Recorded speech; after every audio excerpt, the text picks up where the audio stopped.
dollies, lollies, and lick'em lollies, a magic fountain flow of non-stop wine, women, and Where's my invite? You know what? Welcome to the Fortress of Dorkness, the nerdy nexus for all your geeky needs. I'm your host, Rubistion Villarod. Welcome back to Real History viewers, and boy do we have a quickie for you. I don't want one position, I want all positions!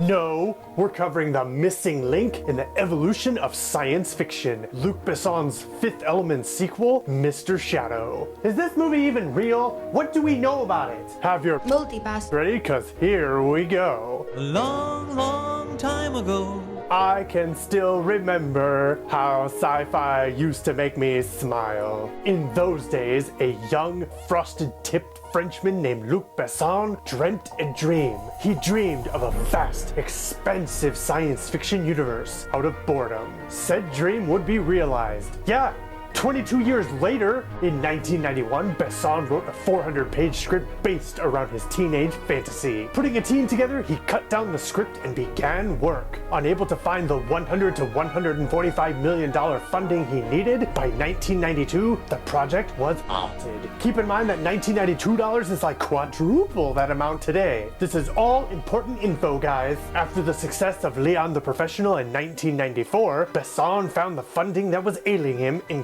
Columbia Pictures, and the shortened version of his 400-page script was realized as The Fifth Element. Cinco Elemento has received mixed praise and success, but over the years has seen a cult following and perhaps the first truly gorgeous Blu-ray. A perfect replica of the old opera house.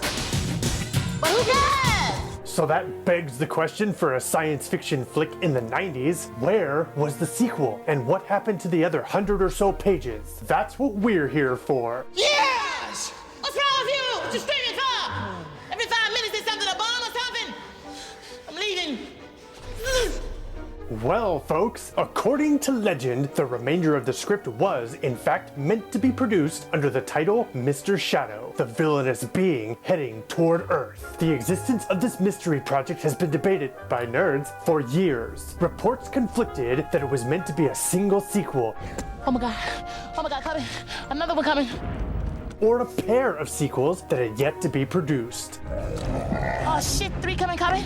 An interview with Starlog magazine in June of 1997 added fuel to the trilogy story when Besson said the script was 400 pages long, and by the end of the first year of prepping, we were looking at a budget of $140 million. Besson explains, it was the equivalent of 3 movies, and people started telling me, Luke, don't you think it's a little expensive? It was. So I began cutting the script back to more realistic limits. Seriously, this flick suffers from Jorge Lucas syndrome. Did episodes 1 through 3 exist before the OT or not? Did George have 7 through 9 planned? Lunch PA, you're supposed to tell me these things. I don't watch Battlestar Galactica. UrbanCinephile.com once published this interesting tidbit. After taking his story through second and third drafts, Besson, working with screenwriter Robert Mark Kamen, decided to divide the epic story into 2 grand acts. We had to do that in order to make this film possible to shoot, he explains, so if there is any call for it, a sequel is already written, though that didn't happen by plan. This contradicts the earlier statements about it being as long as 3 films, though this one seems to be worded with some more weight. When asked in a September 2009 Maxim interview, Milo Jovovich responded with, "No, I don't think so, and if there were one, there'd have to be another incarnation of my character. Lilu has to stay forever the way she was. She's very special." However, on a Reddit AMA in 2014, Besson contradicted his earlier statements again. When asked the status of Mr. Shadow, he replied, "There is no sequel for The Fifth Element yet. The Mr. Shadow rumor is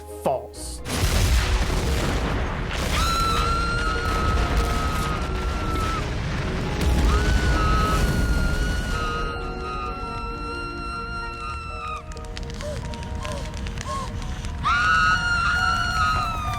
Yeah, those are my dreams being turned into rubble. Interestingly, a review by Chris Gould of a 2003 DVD version of The Fifth Element revealed a documentary essay titled The Sixth Element Essay, featured an outline of the 400-page script and a mention of the sequel, Mr. Shadow. One can only speculate the meaning of all of this. One thing we know for sure, the second half of that 400-page script does exist, giving us the only confirmation of the larger universe at play here. What may be possible is that these remaining pages are not related in any way to the title Mr. Shadow, which makes that flick a giant red herring. What was that?